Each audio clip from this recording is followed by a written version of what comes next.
Io sì te voglio bene. Che tinta a casa mia t'aspetta per padrona, non già per cameriere. Io non so come chi che tiene una moglie per farsi la panna, cosera a biancaria, per comandare la bacchetta, inserrati e mise sane chiamandola cosisca, come una cacciottella. Cada sono contento quando la figliora è bella, la fanno fare un straccio, secca, con i calli in mano. Io sì te voglio bene. Cucina mi sciapita.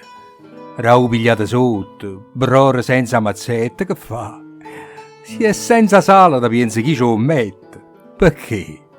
Mangiando insieme tutte è più saporite. Non t'appretà. Riposate. Quando hai pigliato l'uso, tu fatto lietta e basta. Sempre. Tutte le mattine tu a stendere il lenzuolo, tu a sbattere il cuscino, tu, sempre. Perché solo d'olietta sono gelosa. Poi canta tutto il giorno, canta senza fa niente. Vogliami solo bene perché ti voglio bene. Io non sono un marito che a sera quando viene trovo con mala grazia che tutto è malamente.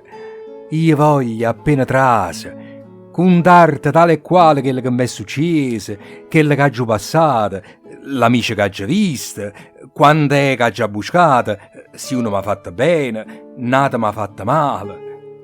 E quando qualche sera ti conto che un'amica, l'amico più fidato mi ha dato dispiacere, rispondimi, non porta, levati sti pensieri, che ci sto anch'io, coraggio.